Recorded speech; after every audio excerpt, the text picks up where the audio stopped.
Hi guys and welcome back to the new video. So ఇవాళ వీడియోలో వచ్చేసి నేను రాయల్ ఎన్ఫీల్డ్కి సంబంధించినటువంటి గరిల్లా 450 రివ్యూ అయితే తీసుకొచ్చేసాను మీ ముందుకి. దీంట్లో మొత్తం మనకు ఒక 3 వేరియంట్స్ అయితే ఉంటాయి. ఇవాళ నేను ఒక వేరియంట్ని అయితే మీ ముందుకి అయితే తీసుకొచ్చాను. మిగతా మనకి స్పెసిఫికేషన్స్ అన్ని ఆల్మోస్ట్ సేమ్ ఉంటాయి. అవన్నీ ఏమేమి డిఫరెన్స్ ఉన్నాయి ఎవ్రీథింగ్ అయితే నేను మీకు ఇవాళ వీడియోలో అయితే ఎక్స్ప్లెయిన్ చేస్తాను. సో ఫస్ట్ ఆఫ్ ఆల్ మనము దీంట్లో 3 వేరియంట్స్ కనుక చూసుకున్నట్లయితే అనలాగు, డాష్, ఫ్లాష్ అని 3 వేరియంట్స్ ఉంటాయి. అనలాగ్ వేరియంట్ వచ్చేసి 2,39,000 రూపాయల ఎక్స్షోరూమ్ ఉంటుంది. డాష్ వేరియంట్ వచ్చేసి 2,49,000 రూపాయల ఎక్స్షోరూమ్ ఉంటుంది. ఫ్లాష్ వేరియంట్ వచ్చేసి 2,54,000 రూపాయల ఎక్స్షోరూమ్ ప్రైస్తో ఉంటుంది. అన్నీ కూడా మనకి 185 కేజీలతో అయితే వస్తాయన్నమాట. వీటి యొక్క ఆన్ రోడ్ ప్రైజెస్ గురించి మాట్లాడుకున్నట్లయితే మీ డిస్టిక్ అలాగే మీ స్టేట్ మీద డిపెండ్ అయి ఉంటాయి ప్రైజెస్ అన్నీ కూడా. అప్రాక్సిమేట్లీ మీకు ఒక 3 లక్షల రూపాయల నుంచి 3,35,000, 3,40,000 రూపాయల వరకు ఉండే ఛాన్స్ అయితే ఉంది. ఈ బెట్వీన్ అయితే ఉండే ఛాన్స్ ఉంది. ఓవరాల్గా మనకు ఒక 5 కలర్స్లో అయితే వస్తాయి. అండ్ ఇకపోతే మనం దీన్ని ఫ్రంట్లో కనుక చూసుకున్నట్లయితే మనకి డిస్క్ బ్రేక్ అయితే ఆఫర్ చేస్తారు. ఫ్రంట్ బ్యాక్ 2 సైడ్లో మనకి డిస్క్ బ్రేక్ వస్తుంది. అలాగే డ్యూయల్ ఛానల్ ABS అయితే దీంట్లో రావడం జరుగుతుంది. ఇకపోతే మీరు ఫ్రంట్లో సస్పెన్షన్ కనుక చూసుకున్నట్లయితే టెలిస్కోపిక్ ఫోర్క్ అయితే చూస్తున్నారు. ఇది మనకి 43 mmకి సంబంధించినటువంటి టెలిస్కోపిక్ ఫోర్క్ అనమాట. దీనిపైన మీరు బుషెస్ కూడా చూడొచ్చు. సో ఇవేంటి మనకి వాటర్ కానివ్వండి, డస్ట్ కానీ వెళ్లకుండా ఉంటాయి. లేకపోతే మీరు ఏదైతే హెడ్లైట్ చూస్తున్నారో ఇది మనకి కంప్లీట్ LED లైటింగ్ సెటప్ అయితే రావడం జరుగుతుంది. ఏవైతే ఇండికేటర్స్ ఉన్నాయో ఇండికేటర్స్ కూడా కంప్లీట్గా మనకి LED లైట్స్ అయితే మనకి రావడం జరుగుతూ ఉంటుంది. అండ్ ఏదైతే నేను ఒకసారి ఆన్ చేసి చూసానో ఆన్ చేసి చూసినప్పుడు కూడా నాకు మంచిగానే అనిపించాయి. ఇకపోతే మనం బ్యాక్ సైడ్కి వచ్చేసామంటే బ్యాక్ సైడ్ వచ్చేసప్పటికి మనకి ఏదైతే మీరు టైర్ చూస్తున్నారో ఈ టైర్ వచ్చేసి మనకి 160/60 టైర్ ఇచ్చారు. ఇది మనకి 17 ఇంచెస్ వీల్. అలాగే ఫ్రంట్లో ఉండేది 120/70 వీల్ అనమాట. మొత్తం కూడా మనకి 17 ఇంచెస్ వీల్. ఇకపోతే మనకి ఇక్కడ ఏదైతే ఫుట్ రెస్ట్ ఉందో ఈ ఫుట్ రెస్ట్ కూడా ప్రొవైడ్ చేయడం జరిగింది ఫోల్డబుల్కి సంబంధించినటువంటిది. అండ్ ఇక మీరు ఏదైతే సస్పెన్షన్ చూస్తున్నారో బ్యాక్ సైడ్, సో ఇది వచ్చేసి మనకి లింకెడ్ టైప్ మోనోషాక్ సస్పెన్షన్ అయితే మనము చెప్పుకోవచ్చు. అండ్ ఇక్కడ మీరు ఏదైతే స్పేస్ చూస్తున్నారో స్పేస్ అయితే మీకు చాలా ఎక్కువగా ఉంది.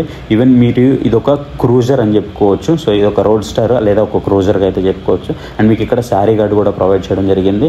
సెంటర్ స్టాండ్ అలాగే సైడ్ స్టాండ్ 2 అయితే ప్రొవైడ్ చేశారు. ఇది ఒక గ్రేట్ థింగ్ అని అయితే చెప్పుకోవచ్చు. కొంచెం లాగేటప్పుడు ఎవరైనా వెయిట్ తక్కువ ఉండే వాళ్ళు లాగాలంటే కొంచెం ఇబ్బందిగానే ఉంది. అదైతే నేను ఇక్కడ నోటీస్ చేశాను. నాకు మెయిన్లీ బాగా నచ్చింది ఈ థై సపోర్ట్ అయితే నాకు బాగా నచ్చింది. ఇకపోతే మనం బ్యాక్ సైడ్కి వచ్చేస్తే ఏవైతే మనకి టెయిల్ లైట్ కానివ్వండి అలాగే ఇండికేటర్ లైట్ కానివ్వండి ఇవన్నీ కూడా మనకి LED లైటింగ్ సెటప్ అయితే కంప్లీట్గా ఇది రావడం జరుగుతూ ఉంటుంది. అండ్ ఇది కూడా చూడడానికి లుక్ వైజ్గా చాలా బాగుంది. నైట్ టైం అయితే మాత్రం ఇంకా అట్రాక్టివ్గా ఉందని అయితే మనము ఖచ్చితంగా చెప్పుకోవచ్చు. వీటి యొక్క మెయిన్ కాంపిటేటర్స్ అంటే మాత్రం బుల్లెట్ 350 అలాగే హార్లీ డేవిడ్సన్ X440 అలాగే మనకి రాయల్ ఎన్ఫీల్డ్కి సంబంధించి మిటియోర్ 350 కానీ ఈ యొక్క కాంపిటేటర్స్ ఉంటాయి. అండ్ ఇప్పుడు సీటింగ్ విషయానికి వస్తే ఇది మనకి సింగిల్ సీట్తో అయితే రావడం జరుగుతూ ఉంటుంది.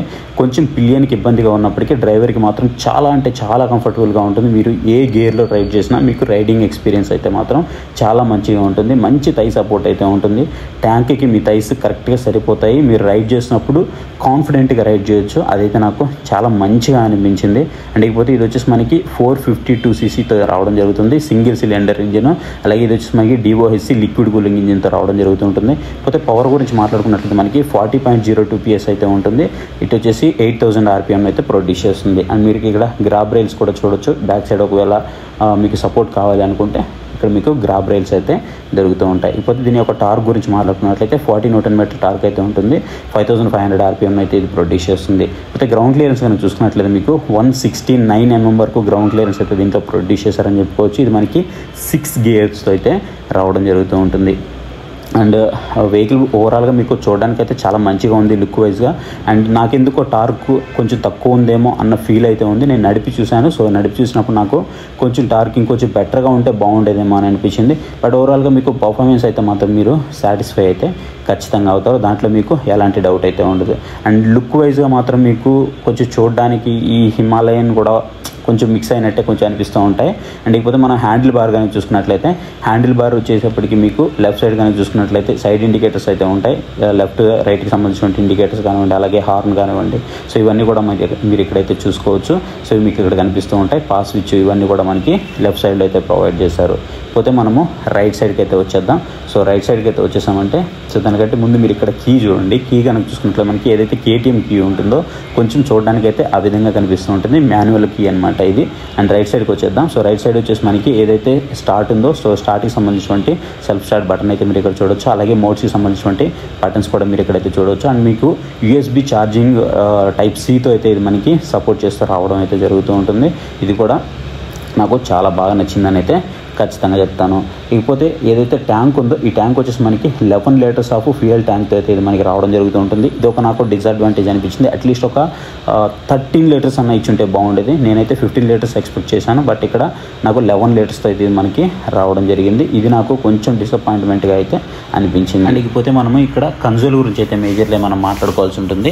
ఈ కన్సోల్ కనుక మీరు ఆన్ చేసి చూసినట్లయితే ఇక్కడ మనకి గరిల్లా అని అయితే డిస్ప్లే అయితే ఆన్ అవుతూ ఉంటుంది. ఇది ఒక 4 ఇంచెస్ TFT స్క్రీన్ అయితే మనం చెప్పుకోవచ్చు. అండ్ ఏదైతే మీకు అనలాగ్ ఉందో సో ఈ అనలాగ్లో వచ్చేటప్పటికి మీకు కావాలి అని అనుకుంటే మీరు ట్రిప్పర్ నావిగేషన్తో అయితే వస్తుంది.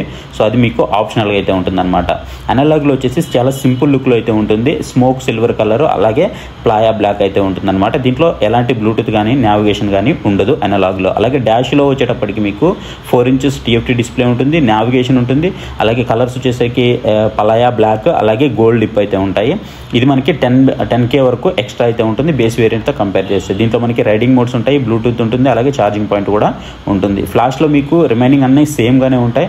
ఓన్లీ మీకు కలర్ ఆప్షన్స్లోనే కొంచెం తేడా అయితే కనిపిస్తూ ఉంటుంది అంతే. రిమైనింగ్ మొత్తం కూడా మీకు ఏదైతే డాష్ వేరియంట్లో ఉన్నాయో మిగతా అన్నీ కూడా మీకు అలాగే ఉంటాయి. కలర్లో మాత్రం బ్రేవ్ బ్లూ అలాగే ఎల్లో రిబ్బన్ కలర్స్ మాత్రం మీకు ఇక్కడ కనిపిస్తూ ఉంటాయి. సో మిగతా అంతా రిమైనింగ్ సేమ్ ఉంటాయి. ఇకపోతే ఏదైతే మనం కన్సోల్లో చూస్తున్నామో దీంట్లో వచ్చేటప్పటికి bluetooth, navigation, call, SMS alerts, USB charging port, music control, speedometer, tachometer, trip meter, odometer, Google maps, అలాగే engine management system, clock, ride modes ఇవన్నీ కనిపిస్తూ ఉంటాయి. పోతే నేను మీకు ఇక్కడ మ్యాక్సిమం అన్నీ అయితే ఎక్స్ప్లెయిన్ చేశాను. ఇకపోతే మనము రైడ్ అయితే చేద్దాం ఇప్పుడు. సో రైడ్ చేసి మిగతా ఎలా అనిపించింది ఏంటి అనేది మీతో అయితే మిగతా విషయాలన్నీ కూడా షేర్ చేసుకుంటాను. పోతే మనము వెహికల్ అయితే స్టార్ట్ చేసాము. సో వెహికల్ స్టార్ట్ చేస్తే ఇనీషియల్గా మనకి మంచి పవర్ పికప్ అయితే కనిపిస్తూ ఉంటుంది. అండ్ నాకు కొంచెం ఎందుకో ఈ టార్క్ తక్కువ ఉందని అనిపించింది. మేజర్లీ నాకు అట్రాక్టివ్ చేసిందంటే మాత్రం బ్రేక్స్ మాత్రం చాలా అంటే చాలా ఎఫెక్టివ్ అయితే పడుతున్నాయి. అది నాకు చాలా బాగా నచ్చింది. అండ్ డీసెంట్ హార్న్ అని కూడా చెప్తాను. అండ్ కంఫర్టబుల్ సీటింగ్ పొజిషన్ అయితే ఉంది, చాలా అంటే చాలా మంచిగా ఉంది. అండ్ సస్పెన్షన్ కూడా నాట్ బ్యాడ్, చాలా బాగుంది. అండ్ బ్రేకింగ్ ఎక్స్పీరియన్స్ అయితే మాత్రం మోస్ట్ సాటిస్ఫైడ్ అనిపించింది. అలాగే ఏదైతే పర్ఫార్మెన్స్ ఉందో ఇంజిన్ పర్ఫార్మెన్స్ సాటిస్ఫైయింగ్ అనిపించింది నాకైతే. అండ్ నేను కాన్స్ విషయం గురించి మాట్లాడుకున్నట్లయితే లిటిల్ బిట్ నాకు వైబ్రేషన్ అయితే అనిపించింది కొంచెం. అది నాకు కొంచెం ఒక కాన్గా అయితే చెప్తాను. అలాగే నేను టర్న్ చేస్తున్నప్పుడు నాకు ఏదైతే మనకి టర్నింగ్ రేడియస్ ఉందో ఇది కొంచెం చాలా ఎక్కువగా తీసుకుంటుందేమో అని అనిపించింది. మరి ఎక్కువ లోపలికి అయితే తిరగట్లేదు, కొంచెం ఎక్కువ రోడ్ అయితే స్పేస్ అయితే తీసుకుంటుంది. నాకు అది కొంచెం డిసడ్వాంటేజ్ అయితే నాకు అనిపించింది. రిమైనింగ్ అంతా నాకు బాగానే అనిపించింది వెహికల్ వరకు. ఒకవేళ ఈ వెహికల్ మీకు కావాలనుకుంటే ఫస్ట్ ఆఫ్ ఆల్ మీరు దీన్ని అయితే టెస్ట్ రైడ్ చేయండి. టెస్ట్ రైడ్ చేశాకే మీరు ఒక నిర్ణయానికి అయితే రండి. ఎందుకు అంటే వెహికల్ ప్రైస్ అనేది మీకు ఇక్కడ మ్యాటర్స్ కాబట్టి. సో ఈ రేంజ్కి వచ్చేటప్పటికి మీకు లాట్ ఆఫ్ ఆప్షన్స్ అయితే కనిపిస్తూ ఉన్నాయి కాబట్టి సో మీరు టెస్ట్ రైడ్ చేశాకే ఈ వెహికల్ని అయితే తీసుకోండి.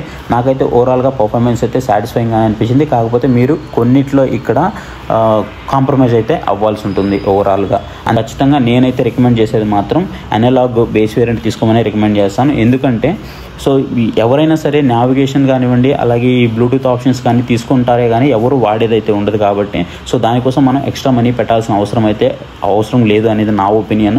సో మీకు ఒకవేళ తీసుకుంటే వాడతారా లేదా అనేది నాకు కామెంట్ సెక్షన్లో అయితే కామెంట్ చేయండి.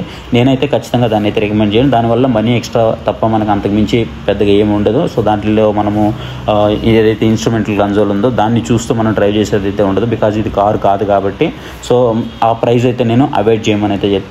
సో ఓవరాల్గా ఎక్స్పీరియన్స్ అయితే నాకు బాగానే అయితే అనిపించింది. అండ్ దీంట్లో కొన్ని ఫీచర్స్ కొన్ని ఏదైతే కన్సోల్ కానివ్వండి అండ్ ఆ సీట్ కానివ్వండి డ్రైవ్ చేస్తున్నప్పుడు ఎక్స్పీరియన్స్ కానివ్వండి అలాగే హెడ్ లైట్స్ కానివ్వండి సో ఇవన్నీ కూడా మీకు వేరే బైక్స్లో నేను ఆల్రెడీ చూసానే అన్న ఫీల్ అయితే ఉంటుంది. అండ్ రైడ్ చేస్తున్నప్పుడు కూడా మీకు కొంచెం ఎక్కడో భారంగా అనిపిస్తూ ఉంటుంది. బట్ ఓవరాల్గా ఫీల్ అయితే మాత్రం మీకు చాలా బాగుంటుంది. సో ఓవరాల్గా దీన్ని కొనొచ్చా అంటే ఇది కొంతమందికి నచ్చవచ్చు, కొంతమందికి నచ్చకపోవచ్చు. సో ఫైనల్గా మీరైతే ఒక్కసారి దీన్ని టెస్ట్ డ్రైవ్ చేయండి. టెస్ట్ డ్రైవ్ చేసిన తర్వాత ఈ వెహికల్ అయితే మీరు పర్చేస్ చేయండి. ఎందుకంటే రాయల్ ఎన్ఫీల్డ్ బైక్స్ పర్చేస్ చేయాలి అంటే ప్రీవియస్గా దాంతో ఎక్స్పీరియన్స్ ఉంటేనే బెటర్ అనేది నా ఒపీనియన్. అండ్ ఇంకో విషయం చెప్పాలి, ఇక్కడ ఈ వెహికల్ కనుక చూసుకున్నట్లయితే దీన్ని క్యాలిబ్రేట్ చేసింది ఓన్లీ రైడర్స్, రోబోట్స్ అయితే దీన్ని క్యాలిబ్రేట్ అయితే చేయలేదు. సో ఇదొక గ్రేట్ థింగ్ అని అయితే చెప్పుకోవచ్చు. అలాగే మైలేజ్ విషయానికి వస్తే 27 కిలోమీటర్ల నుంచి 29 కిలోమీటర్ల KMPL వరకు మీరైతే ఎక్స్పెక్ట్ చేయొచ్చు. So don't expect too much. So అది వరకు మీకు వస్తుంది.